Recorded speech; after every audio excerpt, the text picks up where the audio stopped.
तो hello guys, welcome back to my new video. तो भाई क्या आज भी सुनना चाहते हैं एक ऐसे स्कूल की स्टोरी जहां आज भी उस लड़की की प्रेजेंस फील होती है जो इस दुनिया में नहीं है।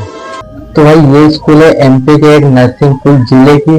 तो भाई ये स्कूल ना 1992 में ओपन किया गया था, लेकिन 2004 में कुछ ऐसा हुआ जिस कारण से ये स्कूल प्रॉपर तरीके से इन्हें बंद करना पड़ा। तो भाई क्या होता है 1999 में ना उसी स्कूल की एक लड़की रहती है रुचिका पटेल नाम की। तो वो लड़की ना बहुत होशियार रहती है लेकिन बहुत शांत टाइप की लड़की रहती है। और वो ना अपने मैथ्स वाले टीचर से बहुत परेशान थे क्योंकि उस सर की टीचर ना उस लड़की के ऊपर बहुत ही गंदी तरीके से थी। और ये ना बहुत ज्यादा चलते गया और वो लड़की ना इस चीज को सहन नहीं कर पाई। और उसने ना एक दिन जाकर अपने ही स्कूल के कुएं में जाकर सुसाइड कर ली और अपनी जान वही दे दी। और भाई कहते कि जब उस लड़की ने उस कुएं में छलांग लगाई थी तो भाई छलांग लगाने से पहले वो इतनी जोर से चिल्लाकर उसने ये कहा था कि ये स्कूल सिर्फ मेरा है और सिर्फ मेरा ही रहेगा। भाई उसके मरने के 2-3 साल तक ना वो उस स्कूल में कुछ भी नहीं आया। लेकिन 2004 में क्या होता है, एक लड़का ना चौक से दीवार पर लिख देता है, मतलब शरारत करता है और लिख देता है कि मैं वापस आ चुकी हूँ। और भाई जिस क्लास में रुचिका पढ़ती थी उसी क्लास में एक लड़की पढ़ती थी समीक्षा यादव नाम की। भाई वो ना पढ़ रही थी, मेन बोर्ड पर पढ़ा रही थी। तो एकदम से वो ऐसा लगता है जैसे उसे किसी ने पकड़ के खींचा हो और धक्का जो वो घिसा पे जाती है और दीवार में घुस जाती है और वो वही बेहोश हो जाती है। मानो उसको किसी ने पकड़ के घिसा हो इस तरीके से। वो इतनी जोर से चिल्ला वो दीवार में जाके ठुक गई और वो वही बेहोश हो गई। हाँ, और भाई यहाँ पे एक मेन बात बताना भूल गया। ये जो मैम रहते हैं वो ना जब क्लास में पढ़ाने आते हैं तो वो मैम क्लास में एंटर करते हैं तो ब्लैक बोर्ड पर लिखा होता है मैं वापस आ चुकी हूँ और ब्रैकेट में लिखा होता है रुचि। तो ये देखकर मैम बहुत डर जाते और वो ना उनके प्रिंसिपल सर को बताते कि सर ब्लैक बोर्ड पे ऐसा लिखा था। तो सर को ऐसा लगता है कि रुचि तो इस दुनिया में नहीं है, ऐसा कौन लिख सकता है। लेकिन उन्हें लगा कि किसी बच्चे ने शरारत करी होगी। वो ना कैमरे चेक करने की सोचते हैं। ना कैमरे चेक करते यानी पिछले दिन की क्लास का भी स्टार्ट हुई है। सुबह सुबह कौन देख रहा, तो पिछली रात ना पिछले दिन की फुटेज निकालते। तो पूरे दिन में तो उन्हें कोई मिलता है, रात में जाते तो फुटेज जाती है, चलते कोई भी नहीं आता। लेकिन रात को 2-2:30 बजे करीब की जब फुटेज आती है तो उसमें ना उन्हें एक वाइट कपड़ों में एक लड़की दिखती है।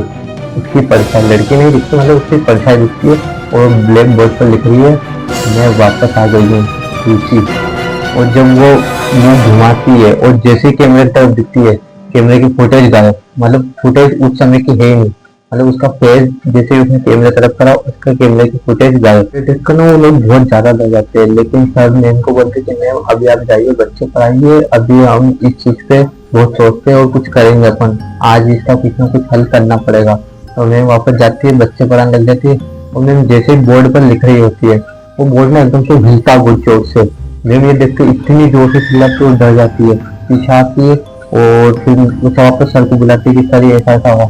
लेकिन सर बोलते कि ऐसा कुछ नहीं होगा मैम, पीछे बोर्ड के पीछे कुछ छिपकली वगैरह होगी वो उसने ऐसा कर दिया होगा। लेकिन भाई सोचने जैसी बात है, क्या एक छिपकली इतने बड़े बोर्ड को इतनी तेजी से हिला सकती है क्या। तो ये सब ऐसा होता है। तो एक लड़का रहता है चेतन नाम को, वो इतनी जल्दी भगते जाता है और वो सर को बोलता है कि सर सर बाथरूम की दीवार पे लिखा है मत आओ मेरे स्कूल में, चले जाओ इस स्कूल से। तो इस चीज को ना वो लोग बहुत ज्यादा सीरियस थे और उसी गांव के एक पंडित जी रहते बहुत जाने माने, उन्हें वो बुलाते और सारी सिचुएशन बताते कि पंडित जी ऐसा पीछे कुछ दिनों से हो रहा। तो पंडित जी वो सब सुनते और बोलते कि घबराओ मत, मैं सब समझ चुका हूँ, मुझे क्या करना है, इससे कैसे निपटना है, इससे कैसे छुटकारा पाना और इसके लिए कुछ पूजा करनी होगी जो कि रात को 2-2:30 बजे करीब करनी रहेगी। तो इसके लिए मैं आपको कुछ ये सामान बताऊँ, उन सब दिया और अपन आज रात को ये पूजा करेंगे।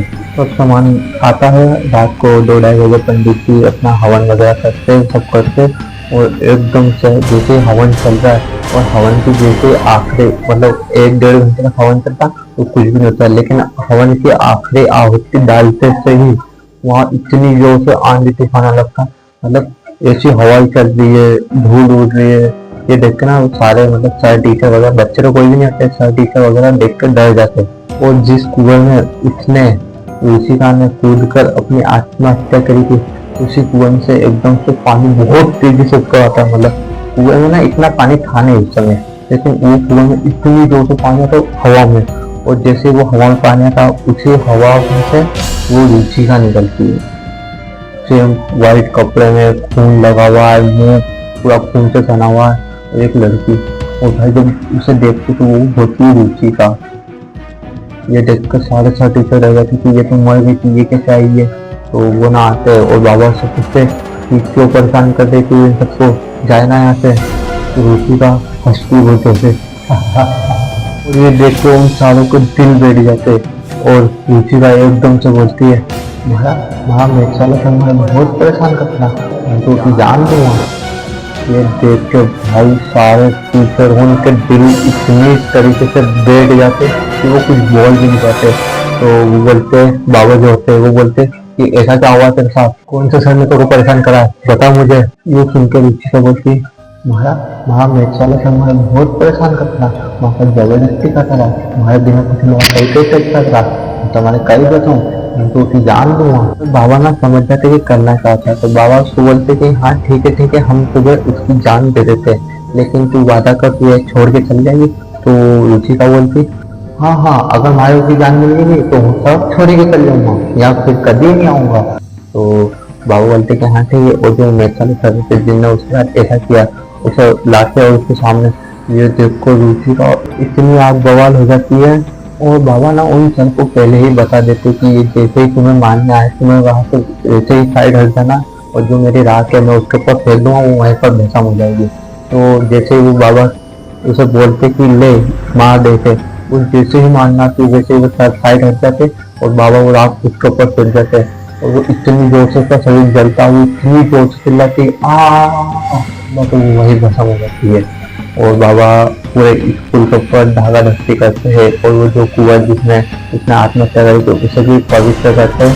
उसके बाद तो सब चीज नॉर्मल हो जाती है। लेकिन आज भी उस स्कूल में उस रुचिका की प्रेजेंस फील होती है, मानो जैसे वो आज भी वही है, लेकिन किसी को दिखती नहीं है, कुछ ऐसी चीजें नहीं होती, लेकिन उसकी प्रेजेंस फील होती है। तो भाई ये थी आज की स्टोरी। क्या अगर आपको मौका मिले इस स्कूल में एक रात रुकने का तो क्या आप रुकोगे? क्या आप भी रुचिका से मिलना पसंद करोगे? भाई अगर ऐसे ही हॉरर स्टोरी सुननी है तो मेरा चैनल सब्सक्राइब करो। और भाई ये है मेरी ईमेल आईडी, अगर आपके साथ कुछ भी ऐसा हॉन्टेड किस्सा हुआ हो या आपके साथ कुछ भी कुछ हॉन्टेड सीन हुआ तो मुझे इस पर मेल कर सकते हो, मैं उसको अपने तरीके से समझाऊंगा, आपको सुनाऊंगा। अगर आपको अच्छा लगे तो मिलते हैं बहुत जल्द नेक्स्ट वीडियो में, जब तक के लिए।